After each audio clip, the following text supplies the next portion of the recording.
These joints cold. This is a start. This is a cold start. Don't unsubscribe.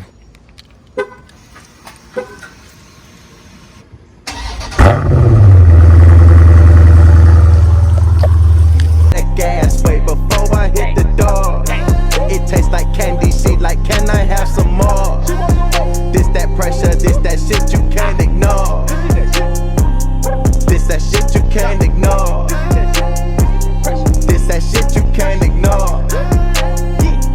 This the shit you can't ignore. Woo! That sun came out of nowhere for this video. Look at God. Ain't he good? Won't he do it? Anyway, we finna...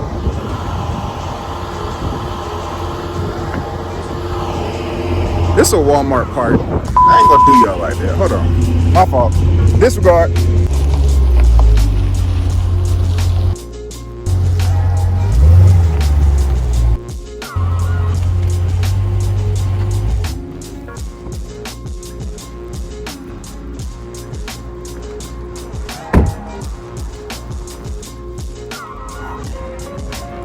Alright, so this is a little bit better, right? But y'all see how the sun left? Welcome to Georgia weather right now. Like, y'all saw how it was sun here, but how it looks here, whatever. We're in an undisclosed location right now, but what I want to do is do a car review. So I watch a lot of YouTube, as always. So I watch a lot of car reviews, so I wanted to do one. And if you're new to the channel, welcome to Georgia Giant 07. What we doing today? You already see. I'm doing a car review on this 2020 Dodge Challenger Scat Pack. And if you're looking at all the other videos, you see that my car is in the shop and this is a rental. This is not my car, but I got it for a week, so I figured I should do a car review on it. And I don't even know where to start this thing, but let me see. Well, first of all, let's start by this. Men, why do we wear these tights? They're very uncomfortable. We must do better. And I'm looking at my attire right now, and I look like one of the most non-athletic athletes there is. Like, I am that. And then I got the poser PT shirt on, but I got a few ERBs lying around, so I gotta ask about it. All right.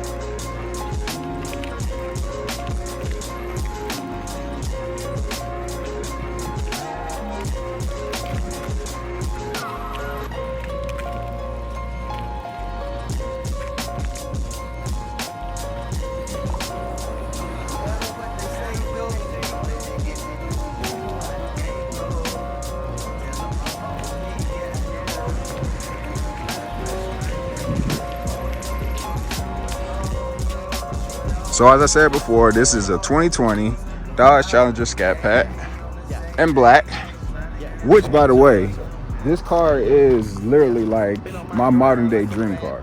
I have a Charger. I had Charger before, and I love my Charger, but I've always loved Challengers because I always liked the Challengers because they seem to have stuck more to how Challengers looked when they first came out. Even to this day, like, this car looks just like how a Challenger should in this modern day and time. So I'm a big fan of Challengers. I love black. My last Challenger was black on black. I love black on black because I love it because it's subtle, but it also makes a statement. Like, you ain't gonna catch your eyes initially, but once you see it, you're gonna start picking out little details. Like, oh man, look at the hood. Oh man, look at the emblem. Oh man, look at that. But this is like hands down legit my modern day dream car. So I will have one of these one day. And I like it because everybody was like, oh, Hellcat. Nah, I don't want no Hellcat. And that's me being honestly, like, this is me telling the straight up truth. I don't want no Hellcat. I don't need that. This thing has plenty of power and it's so much cheaper than a Hellcat. This has a 6.4. If you don't know, this engine is technically bigger than the Hellcat, but the Hellcat has the Charger on it, and that's what raised the hell. You get that? I take my own video, so that didn't work. But yeah, so I've always been a fan of this actual model, this color, everything. This is like legitly how I would want my car done. So when a chance came up and I could rent it, of course I'm gonna rent it. I'm gonna rent it because I don't have it. I mean, that'd be kind of stupid if I rent something that I already have. But anyway, car review, that's what we're doing. So yeah, 2020 Dodge Challenger black.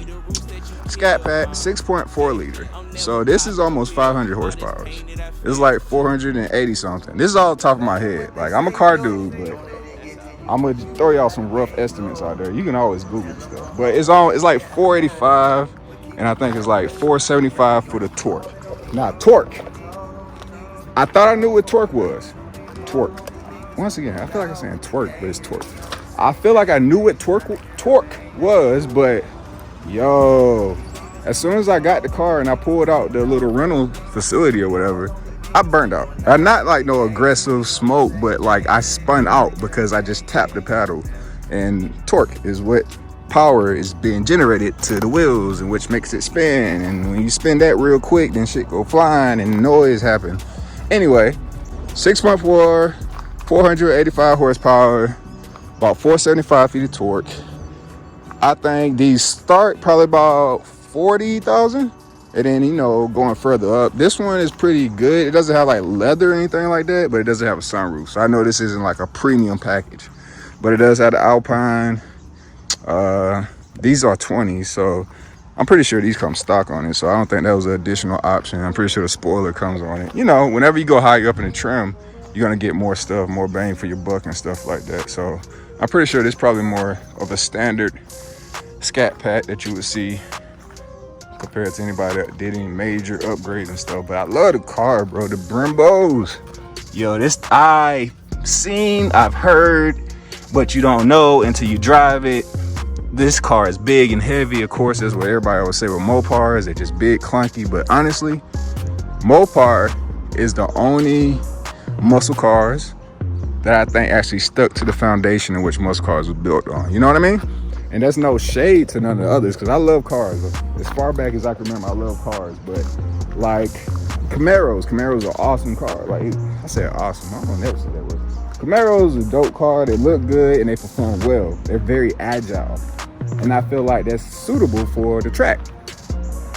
Muscle cars were not built for a track. They were built for the drag strip, straight line, big heavy, big engine, make it go faster than it's supposed to. That's what I feel like the concept of a muscle car is. And I feel like Mopar is definitely maintaining that as the years go on. So yeah, so Mustangs. I had a picture of a Mustang. Anyway, Mopar, no car. It is what it is. So yeah, so that's the outside for the most part. I mean, it looks like the regular V6 Charger, other than the upgraded part and the performance part. Even the exhaust, because you know they got the integrated exhaust. It's nothing crazy looking, but yo, this car is loud. This car is real dope. But yeah, as I said, it's loud. Let's see.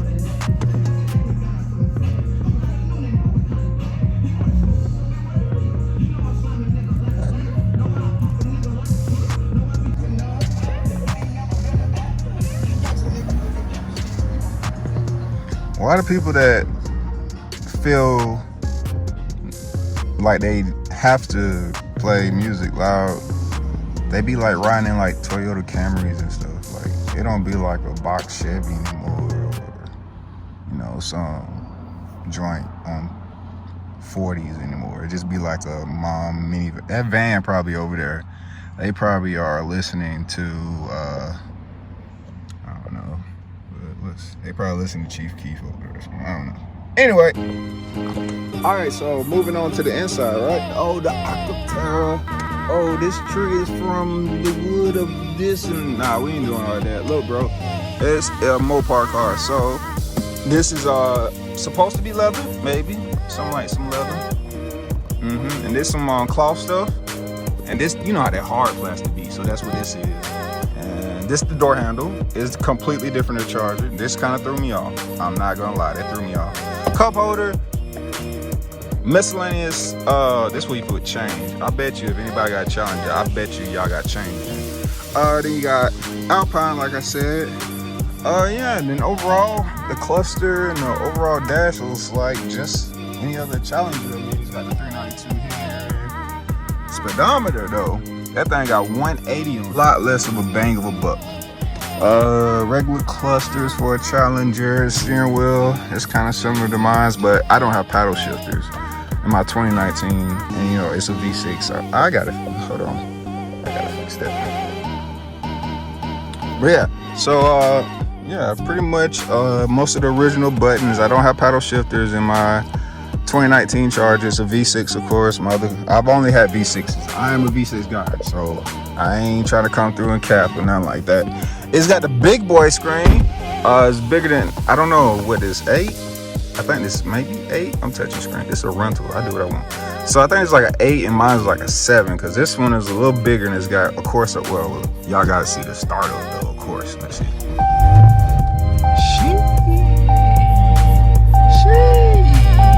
Well, only like 6,000 miles on it, you know, fairly new. But this, oh man, this is what I always wanted to do right here. This is, oh, my trip. Oh, there it is. This is what I always wanted to see. I want to see that screen. I want to see what they talking about. You know, y'all see what I'm riding on. Yeah, like mellow yellow.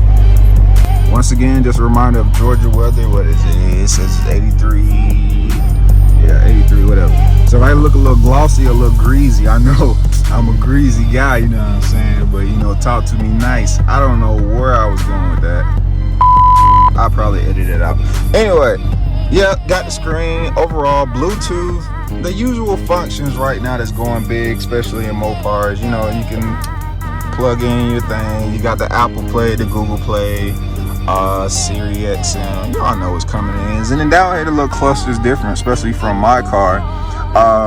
You know, you got the blinks, you got turn screen off, traction, you got the parking, you got launch. Launch is, I don't have that. So I'm not trying to insult anybody's intelligence, but the launch control is a pre-programmed system in the car that makes you launch the car at the best potential time to make you get the fastest time. So, you know, just picture if you're at a drag strip and the light turned green, you want to go. Or you at a street and it's a green light and you want to stunt on the car next to you. Maybe use launch. I'm not going to use launch, but I know that what launch does. So that's what the launch button is. You know, AC, defrost that it does. Here, heated steering wheel, heated seats, heated side mirrors. So, you know, this is upper, you got a pre-programmed no sunroof. I really want a sunroof. I've only had a sunroof in my college car, and that was a Volvo. That was good time. I miss that Volvo. Backseat. What backseat? Nah, I'm capping. That's all cap, because actually, and shout out to my homeboy. Forget a best friend. I consider my brother. Shout out to Z3Z. He had a RT Challenger, and I thought it was the most beautiful car in the world. And then shout out to Yingling. Shout out to Yingling. Ying Yang. You know what you is. But Yingling, comment below if you watch my videos. Didn't I ride in the backseat to Seattle in your Challenger? That's just something I'm curious about, because I feel like I did. And that's, matter of fact, I'm gonna have to get in the backseat. God, please. So let's try to play this out. Let's see how this works, right? All right, so right now my seat, and let's peek. This is what it's looking like behind me right now. All right, and for those that don't know, I'm 6'5". I'm 6'5", and I'm about like 230. I'm not like a small person, so I'm about to try to get in the back seat just so we can do this. And shout out to Tall Guy Car Reviews. I'm a big fan. Met up with him, watch all his videos. He's 6'10", and he be doing this, so I'm 6'5". I should got some room. I probably should do this in the passenger seat, but we're gonna see. And you move slow. Let's see. Yeah, I don't even know how to approach this though. There's people here now at the park, so they're looking at me crazy. Oh, like I said, talk to me nicely. Uh-oh. Let me see. Oh, there it is. So we back here. We back here. Is Vince back here? Oh shit. I mean, excuse my language. I'm sorry. All right, I'm balled up now. Like I'm balled up. So, but I can fit back here, And once again, 6'5". Whew, I ain't gonna lie, that worked up a little bit more sweat right there, getting the back. But it's all right, because I'm in my athletic gear. All right, let's see what the trunk talking about. You know, Mopar is usually the trunk beat. Yeah, trunk booming. Trunk booming, shit. We can go ahead and do a trunk review. I bet this look weird as hell from the road right now. Yeah, we good. Oh yeah, look at this. I bop out, keep it moving. But backup camera, and it's a real good camera too, actually. It rained yesterday and I had a little issue getting into the, oh, I know my only complaint. The front splitter. That front splitter is hard. I love it, I love it, I love it. My driveway don't. My driveway don't love it because my driveway is on a hill. So I gotta, unless I park on the road, which I won't do with this car, you know, because I don't want to get sideswiped or anything like that. But that lip going on my driveway, whoo, I coming from angles on them for real. But I love it though. And I want that on my Charger, but not like that, but an aftermarket. But as long as I stay where I stay right now, that's pretty a no-go right there. But this car is dangerous. This car is dangerous. That's what I definitely will say. And you know, my car has enough giddy up for me to have a little fun. Like, oh, you driving down the highway, I need to pass this car. I got enough oomph to go ahead and skip it.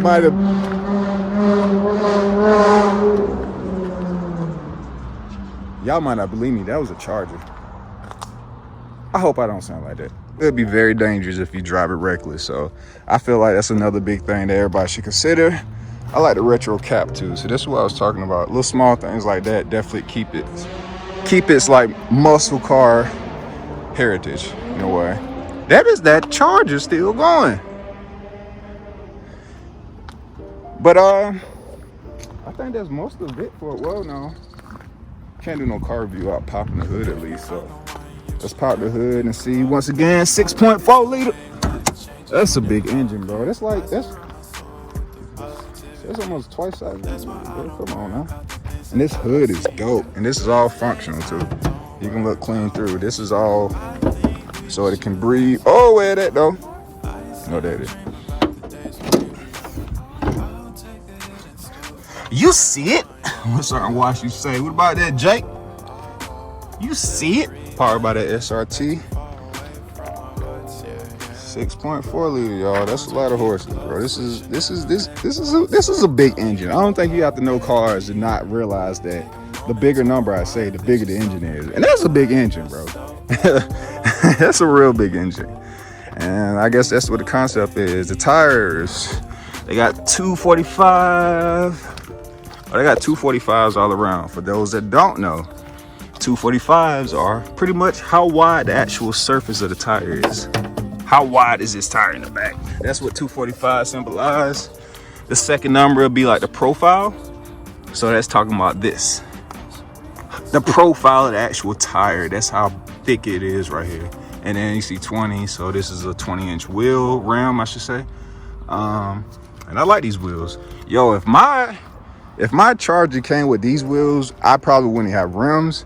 And I probably would be in my car right now. And I probably would not be doing this review. But 20s is a good looking car, especially on a high performance car, a car that actually is built for performance. 20s look good, and it is also not reckless. You know, you still got a lot of room, you know, it doesn't hinder the performance for sure. So if you definitely got a high performance car, I would say 20s, but to then 22s more.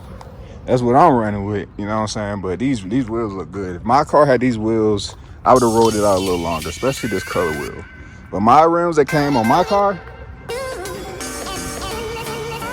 y'all know y'all wrong for that. Y'all know y'all wrong. But anyway, yeah, man, that's pretty much it as far as the car review for this 2020 Dodge Challenger Scat Pack. Y'all been watching your boy. I appreciate y'all watching, seriously.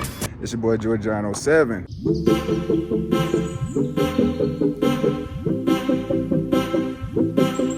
Don't forget to like, share, and subscribe.